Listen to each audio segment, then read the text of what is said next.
Hello, this is Gata7, and today we are going to talk about hex editing. Now I'm sure at some point you have heard this term, whether you are a modder, hacker, coder. What it means is that you are editing the raw type of file. All files are made of binary, a huge strand of ones and zeros, but today we will get more into about the structure of these ones and zeros in the files. For this tutorial, you will need a hex editor. I could recommend HXD, and you can open any file. So right now I'm just going to open this with HXD, and you can just see kind of what it looks like for a second. But I'm just going to open this one with HXD. It's a common WAV file. So I'm going to right click it, open with, and I can select HXD, which is pretty great. And you're going to see a lot of stuff that looks very strange. Like, for example, what are these? And what is going on over here? Don't worry, we'll get into that for a second. But for now, I'm going to show you more about how these things work. So let me give you a lesson on how to read hex data. So in the decimal system that we used, there are 10 numbers between 0 and 10. We're not going to count the 10 itself because 0, 10, 20, 30, etc. There's only like 10 digits that we use. What I meant is digits, sorry. 1, 2, 3, 4, 5, 6, 7, 8, 9. And if we count them, no, I'm not going to say 1, 2, 3, 4, 5, 6, 7, 8, 9, 10. We get 10 because the decimal system that we used is based on tens. However, the hex system that we use has a lot more than that. 0, 1, 2, 3, 4, 5, 6, 7, 8, 9. The hex system instead has 16 digits, or 15, sorry, rather than 10. And since we don't have any numbers to go up by, we start going by letters: A, B, C, D, E, and F. Or sorry, it has 16 digits. This is the tens based, and this is hex, the 16 base. Now, why you might probably are wondering why we use 16 based rather than tens for dealing with bytes. But if we try and go to raw binary here, so let's see here. We start off, that's a 1 right here. That's okay. So let me look at this in decimal. There's a 1, then there's a 2, then it goes to a 4 on the next number, then an 8, then over here is 16. So you can kind of see the pattern here of how each one is double. Like this is 1, this is 2, 4, 8, and binary just doubles and doubles. And we don't have a 10 system that's very efficient, but however, 16 can easily fit into that.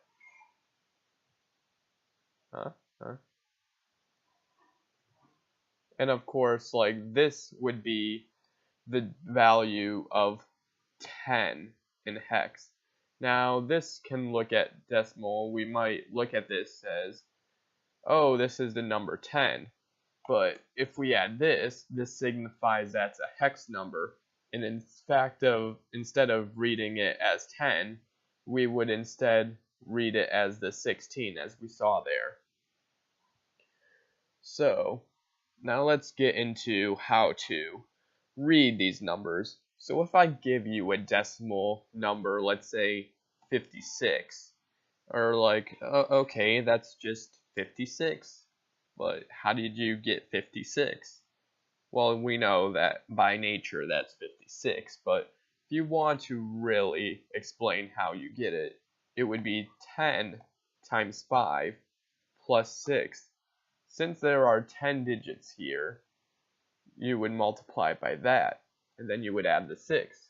So you get 56.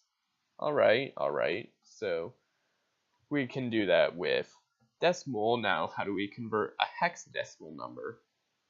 So let's say, for example, to the number 2a.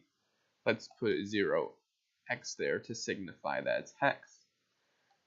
And what we would do here is we have 16 different characters here, so it would be 16 times this place here plus a, and of course we know 0xa, that's going to be 10, since that would be 0, 1, 2, 3, 4, 5, 6, 7, 8, 9, oh, that's 10, 11, 12, 13, 14, 15, okay.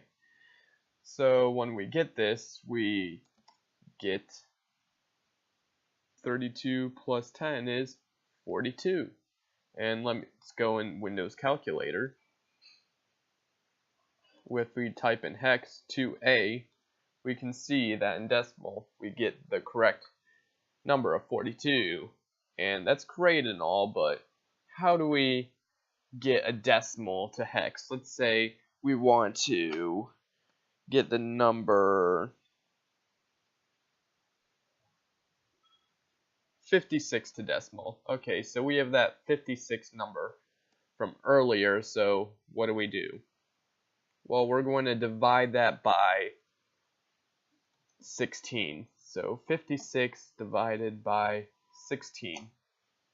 And we get 3. Okay, so 3. Of course, this is not calculating the remainders because we don't need that. So we're going to do 30 plus 3, and the second digit is going to be the remainder. So we're going to type in 3 times 16, 48, and we need to get to 56. So 56 minus 48 equals 8, which is 8. So the number 56 is 0x38. Now if we go in hex over here and type in 38, you can see that we get the decimal value of 56. Now I'm not going to go into octal or any of that because no one really uses octal anymore. Most people use hexadecimal. Okay, so that's great. We can see that we can be like, oh, we can translate that, and we know now that that's not 10, but rather 16, and yeah, it is kind of hard to understand it.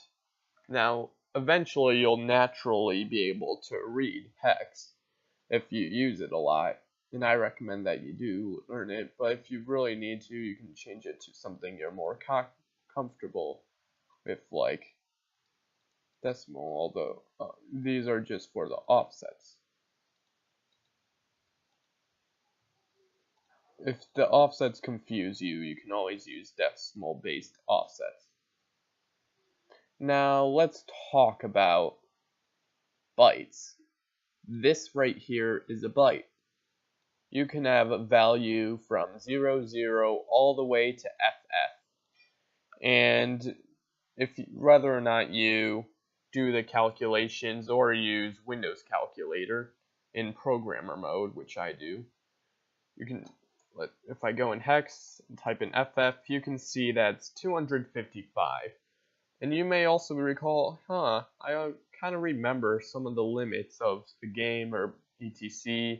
of being 255. And now you finally know why. Because a byte can only have a max value of 255.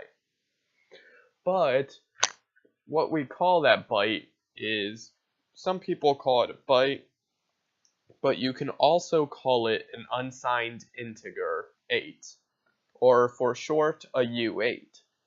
So a U8 is pretty much a byte. It could have a value 0 to 255, and you're probably like, okay, that's an unsigned integer. What about a regular integer 8? And that would have a value between negative 128 to 127. I never really use integer 8s or any of those. What I use is the unsigned integers. Now let's go into the byte size. This is a U8 or uint8, uint16, uint32, and then uint64. And then if you want to double it, that would be uint blah blah blah blah blah. But no one ever really needs to go beyond this file size right here. Or sorry, it would be this size. With a lot of files, 4 seems to be the magic number, the uint8. And that's one of the most common numbers that you use. Okay, so let's try and read one of these uint8s or uint32s. And you're probably like, okay, where do I start going from here or from there? And we call this the endianness. If you were to read a file like a big endian, it would be 52, 49, 46, 46. Okay, so we just read the big endian order. Of course, those are just the 0x, 52, 49, blah, blah, blah. And you don't really need to translate to decimal at all. You can just have the raw hex values in your mind, and you'll eventually get used to it. But if I were to read as little endian, it would be 46, 46, 49, and 52, which would be backwards. So think of it as big is so strong that it just goes normally, but the little endian gets pushed back to the start here. So how do we read this thing in order? This is the first offset 0x00, and then 1, 2, 3, 4, 5, 6, 7, 8, 9, A, B, C, D, E, F. And then we get to offset 16. Of course, if you're not comfortable with hex, you'll see that, oh, it is offset 16. And then it would be plus blah, blah, blah. But hex is easier for me to read in a hex editor because you edit hex data in it. Now, this is also kind of a way of editing the hex data, although it translates one of these to its ASCII char. Like you may notice that some structures, such as that, or etc, desktop,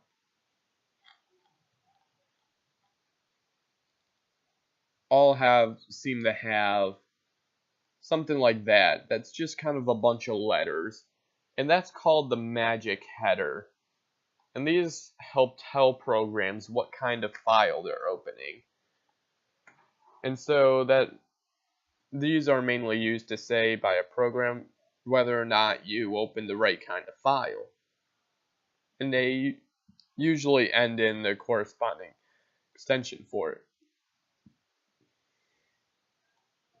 Now, there's a bunch of data here. And now let me try and read some offsets over here, since this is a lot easier, and I know exactly how it works. This byte right here is the file size. Again, this doesn't work for all the formats, but it does work with this one I'm showing you. And things here are written in little endian. So if I highlight this whole thing, you can say it's 8dB2. Well, this says 9dB2. So even though it's not correct, you can assume it's like BD90. So it reads it from right to left. And these are, this is a uint32 rather than the 16 because it has these empty zeros here, and it seems to have them everywhere here. So let's say right here that this is an offset. How would I go to it? You would go to hit Control G, and it'll get this box right here. Okay, you can type in decimal or hex, but you just have to use hex. It's easier since it gives you the plain bytes right there. Let me type in 40. Okay, and now the cursor is at the 40th offset here. And this is the amount of files in this array of data here. And this is also, this right here leads you to the corresponding string. And this is a little endian file. A file is rather going to be little endian or big endian. You don't mix and match for a file. You just do it the same always. Computer files tend to use little endian, although some do use big endian. I know Intel likes to use little endian, so. And let me go to offset 1D84 as said here, and it takes me to this data. And you can see rather than a bunch of offsets here, we actually have text.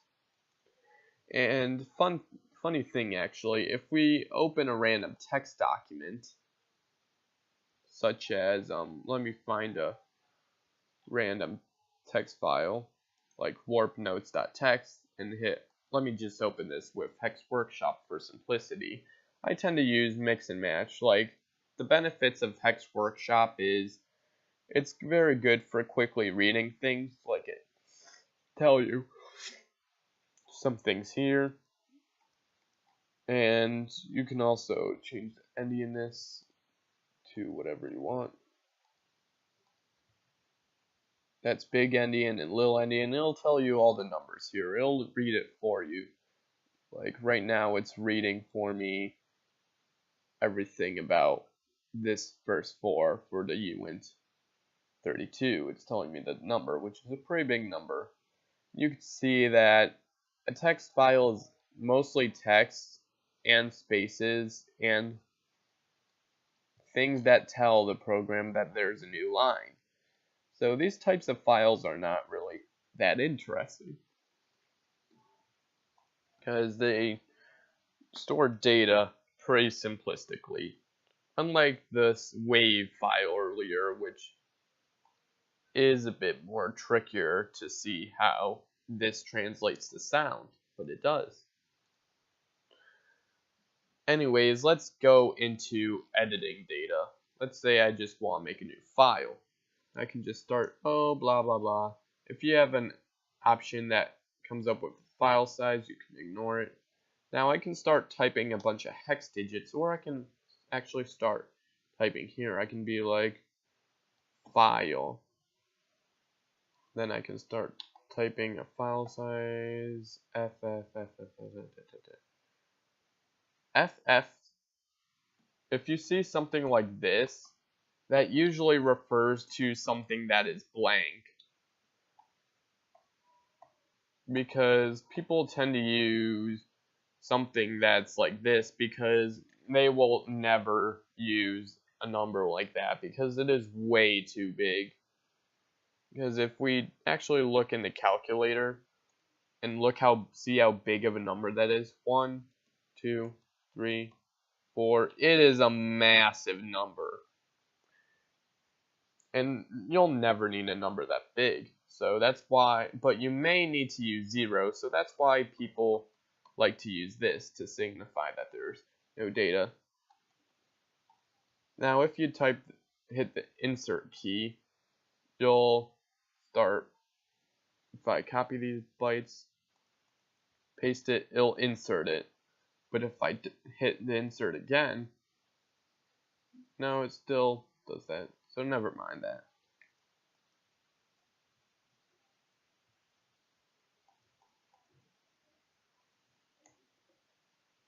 I know there's a way to get it to stop. Here it is. You hit paste. Control V is paste insert. Well, Control V is actually, so if I hit Control V, that inserts these bytes here. But if I hit Control B, it'll replace the bytes right there. So that's good to know. So if I want to copy this random, let me change this again to file. Backspace tends to delete bytes. I just copy the hex data over here. If I wanted to insert it, I would hit Control V, but if I wanted to paste it in there, I would hit Control B. So that's how you really change bytes, and you can just edit them as much as you want. I would recommend making backgrounds though, or backups for whatever you play around with. But yeah, that's basically how you hex edit.